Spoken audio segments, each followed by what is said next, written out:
You're not going to scream, are you? The voice came from my fire. I froze halfway out of my tent, one hand still holding the flap open, the cold night air biting into my face as my brain struggled to decide which part of that sentence was the real problem. The fact that someone was at my camp, or the fact that I was absolutely certain no one had been there 5 seconds ago. That depends, I said slowly, not moving another inch. Are you supposed to be there? A small pause. Then calmly, no, good, at least we were being honest. I stepped fully out of the tent. The fire was exactly where I'd left it, low, steady, contained within the portable ring I'd set up earlier. My equipment sat untouched. My pack was still leaning against the crate, and sitting beside the fire. Was her, at first glance, she looked human. That was the worst part. Because the longer I stared, the more my brain started quietly rejecting that conclusion. Her posture was too still, too deliberate. Her skin, pale under the firelight, carried a faint sheen like frost catching moonlight, shifting subtly when she moved. And her eyes. Her eyes reflected the fire wrong, not just light, movement, depth. Like the flames were alive inside them. She had her hands extended toward the heat, fingers slightly curled as if she was memorizing what warmth felt like. She didn't look at me immediately, which somehow made it worse. Okay, I said mostly to myself. So this is happening. That got her attention. She turned her head slowly. Every movement was careful, measured, like she was aware that sudden motion might break something fragile between us. Her gaze settled on me, not aggressive, not afraid, just aware. You built this fire, she said. It wasn't a question. Yeah, I replied, I did.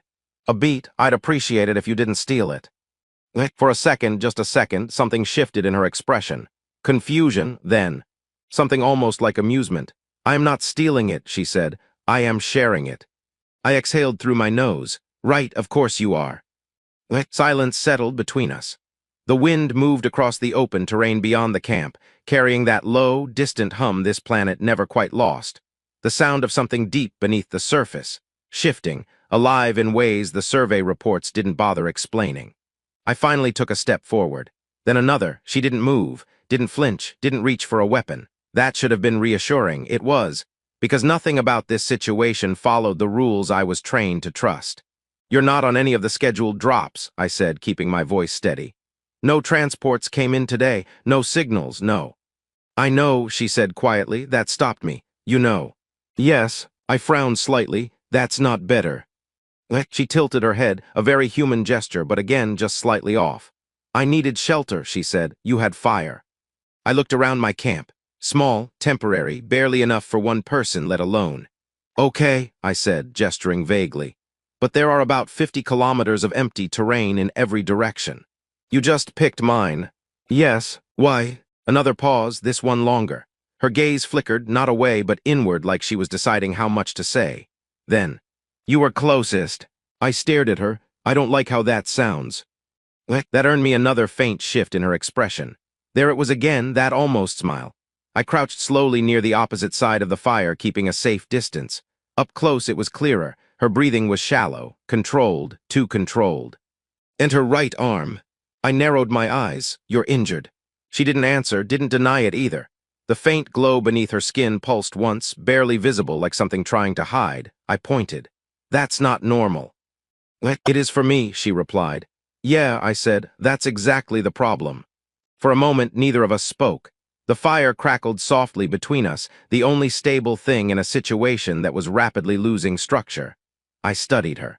She studied me, no hostility, no immediate threat, just tension, careful, balanced tension. You're not from here, I said finally. No. Not human. No. Dangerous. That one made her pause. Not because she didn't understand the question, because she did.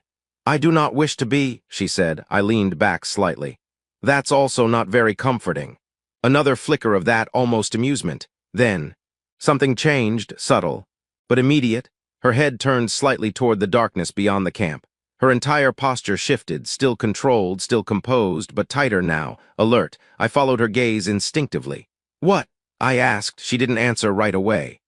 The faint glow under her skin pulsed again, stronger this time, and for the first time since I'd stepped out of that tent. I saw it clearly. Fear, not panic, not weakness, but real, unmistakable fear. They are closer than I thought, she said quietly. A cold feeling settled in my chest. Who is they? Her eyes returned to me. For For a second, the fire reflected in them again. But this time it wasn't just fire, it was something sharper. Something ancient. "Those who will not stop," she said, "until I am no longer alive." The wind picked up slightly. The hum beneath the ground deepened. And somewhere far beyond the reach of the firelight, something moved. The thing in the darkness didn't rush. It didn't need to. I could feel it before I could see it. The same low vibration that lived under this planet's surface, rising just enough to crawl up my spine and settle somewhere behind my ribs. She felt it too. I knew because the faint glow beneath her skin shifted, tightening into sharper patterns like light trying to form armor. "Okay," I said quietly, not taking my eyes off the dark horizon. "That's definitely not wildlife." "No," she replied. The word carried weight. Final, I stood slowly, brushing the dust off my hands. "All right," I continued, forcing my voice to stay steady. "Quick question, how bad is this?" She hesitated, which told me everything I needed to know. "That bad, huh?" Another movement in the distance. Closer now, not loud, not fast, precise. I exhaled once, sharp. "Okay, new plan," I said. "You stay by the fire, because apparently that's your thing, and I'm going to pretend I have any idea what I'm doing." "You should leave," she said immediately. I glanced at her. "Yeah, that seems like a smart idea," I admitted. "Unfortunately, I'm not very good at those." Her eyes narrowed slightly. "Why would you remain?" I let out a quiet breath. "Because whatever's coming, it's coming for you," I said. "And I don't think it's going to politely ignore me if I walk back into my tent." That earned me a look.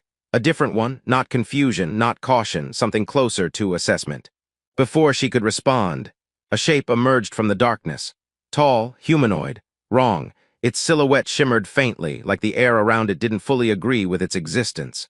As it stepped into the edge of the firelight, details began to sharpen. Smooth, metallic skin with a dull, matte finish, elongated limbs, and eyes that glowed a cold, artificial blue. Not organic. Or at least, not entirely. "Please tell me that's not a robot," I muttered. "It is not," she said. "That's worse." Two more figures appeared behind it. Then another. They moved with perfect coordination, each step measured, controlled, like they were following a pattern only they understood. The first one stopped just outside the circle of firelight, its head tilted slightly, scanning, then its gaze locked onto me. A pause, and for the first time since they appeared. Something changed, not in their posture, in their reaction. Human, it said, the voice wasn't mechanical. It was too smooth, too precise, like it had learned how to sound alive. I raised a hand slightly. "Yeah," I said, "that's me." A flicker passed through the others, subtle but unmistakable recognition. Confusion, one of them stepped closer. "Designation not registered for this sector," it said. "Yeah, I get that a lot," I replied. "I'm kind of new here." That earned me a brief glance from her. If this situation wasn't so bad, I was pretty sure she'd be judging me. The first figure shifted its attention past me, to her, and everything changed. The air tightened. The faint hum beneath the ground deepened into something almost audible. "Target located," it said. There it was, no negotiation, no hesitation. I stepped slightly to the side, not away, in front. I didn't think about it. Didn't plan it, my body just did it. Bad idea, definitely a bad idea, but it was already done. The nearest figure paused, its glowing eyes flickered between me and her. "You are obstructing," it said. "Yeah," I nodded. "That's kind of the point." Another pause, longer this time. "You are not a factor." "Rude," I muttered. Behind me I felt it again, that subtle shift in the air, her not moving but present, very present. "You should not do this," she said quietly. I didn't turn around. "Yeah," I said, "I've been told I make questionable decisions." The figures adjusted their stance, not aggressive yet, but ready. "You will move," the first one said. I tilted my head slightly, or a beat, then, "You will be removed." I exhaled slowly. "Okay," I said, "that one I figured." Silence stretched between us. The fire crackled softly, completely unaware it was now the center of something much bigger than it had signed up for. Then, the ground beneath my feet vibrated. Not from them, from me, I froze. What was that? No one answered because they felt it too. The figures stiffened. Their glowing eyes sharpened, scanning again, but this time. "Not just her, me." "That is not possible," one of them said. I blinked. "I'm starting to hate that sentence." Another step forward from them, slower now, more cautious. "You carry a resonance," the first one said. I frowned. "I carry a lot of things." "Mostly confusion." "No," it replied, its gaze locked onto my chest. "Something else." Behind me, I felt her move. Just slightly. close enough that the warmth of the fire wasn't the only thing I could feel anymore. "You were not chosen by accident," she said. I glanced back at her. Now would have been a great time to mention that earlier. Her eyes held mine. There was no fear in them now, just certainty. "They were not expecting you," she said. I looked back at the figures. They hadn't moved, but the way they stood. It was different now, less certain, less controlled. "You are an anomaly," one of them said. "Join the club," I replied, a pause. Then, for the first time since their arrival, they hesitated, and somehow, that felt worse than if they had attacked immediately, because it meant one thing: they weren't just here for her anymore. Now, they were trying to understand me. The hesitation didn't last. It never does when something decides the unknown is more dangerous than the threat it already understands. "Both targets," the lead figure said. That was all the warning we got. They moved at once, fast, precise, silent in a way that made it worse. I barely had time to react before one of them closed the distance, its arm shifting, reshaping into something sharper, more defined. And then, the world snapped. Not around them, around me. A pulse, violent, sudden, ripped outward from my chest, slamming into the ground, the air, the fire itself. The flames surged high for a split second, bending away from me like they'd been pushed. Everything stopped. Not physically, but enough. The nearest figure froze mid-motion, its limbs locked just inches away from me. The others staggered, not losing balance but losing certainty. I stood there, breathing hard, staring at my own hands like they belonged to someone else. "Okay," I said under my breath. "That's new." Behind me, she stepped closer. I didn't need to look to know her eyes were on me. "It has awakened," she said. "Yeah," I replied, still staring at my hands. "I was really hoping you weren't going to say something like that." The figures recalibrated quickly, too quickly. Their hesitation was gone, replaced with something sharper, urgent. "Threat level escalated," one of them said. "Neutralization required." "Yeah, I figured we were past talking," I muttered. They moved again, this time. I was ready, or at least I didn't freeze. When the first one lunged, I reacted without thinking, stepping forward instead of back. Bad instinct, terrible instinct, except the moment I moved, that same force surged again. Not explosive this time, controlled, focused. The air in front of me bent, compressed, like something invisible had formed between us, and the attacker slammed into it, stopping abruptly as if it had hit a wall that wasn't there. It staggered. The others faltered. And for a split second, they looked at me differently, not as an obstacle, not as a variable, as a problem. "Okay," I breathed, adrenaline hitting hard now. "I'm definitely not supposed to be able to do that." "What? You are not," she confirmed. "Great." Another one rushed in from the side. This time I didn't even think. I reached out, and something answered. The ground beneath it cracked, not physically, but energetically, like the planet itself had shifted under its feet. The figure dropped to one knee, its movements disrupted, its coordination broken. The fire flared again. The hum beneath the world rose to a low, resonant vibration. And suddenly, I wasn't just reacting, I was connected to the ground. To the air, to something much bigger than me. I staggered slightly. "Okay," I said, breath uneven, "this is getting out of hand." "They are adapting," she warned. I looked up, she was right. The figures were already adjusting, spreading out, analyzing the patterns of what I was doing. Learning. "Yeah," I said, "so are we." I turned toward her, really looked this time, not just at the surface, at the light beneath her skin. The way it moved, the way it felt. "Familiar, you said I was closest," I said. She held my gaze. "Yes." "Not distance," I continued. "Something else." A pause, then. "Yes, that same certainty from before, the same quiet truth." I nodded slowly. "Okay." Another figure moved, faster than the others, smarter. It didn't come straight at me, it went for her. "No." I moved before the thought finished.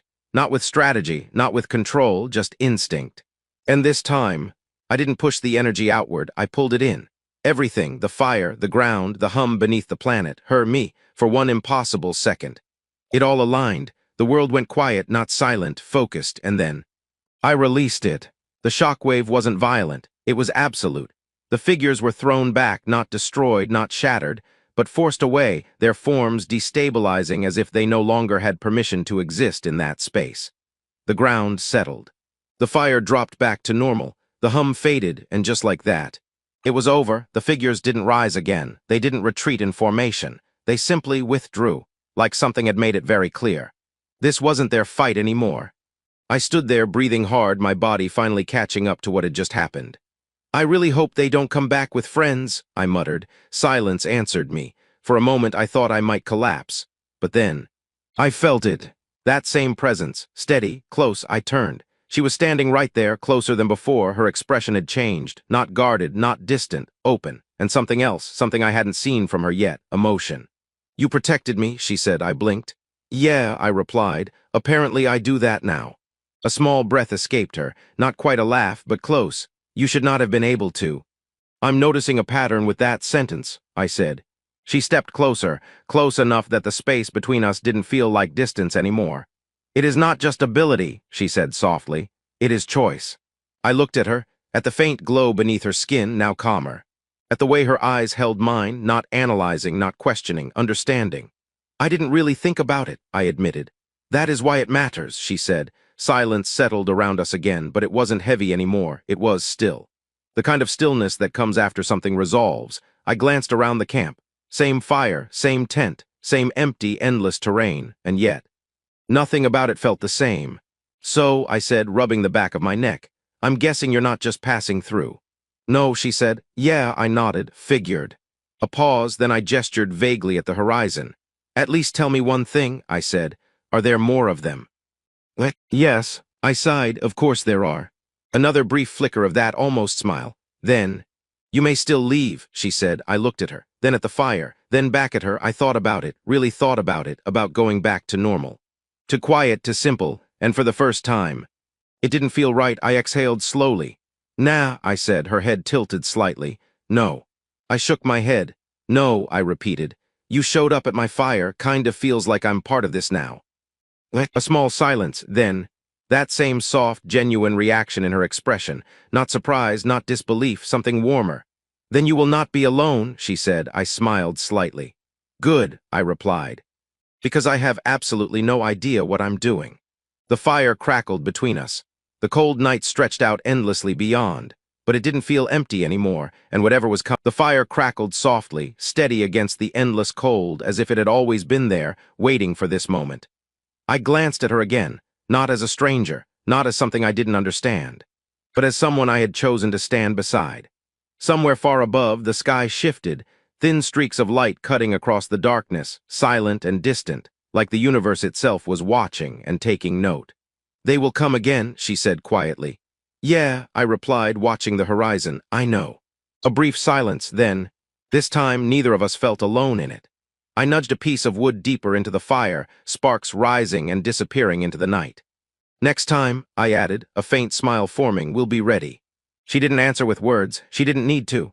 The soft glow beneath her skin pulsed once, calm, certain. And under that quiet, endless sky, what began as an accident had become something neither of us would ever walk away from. Not now, not ever.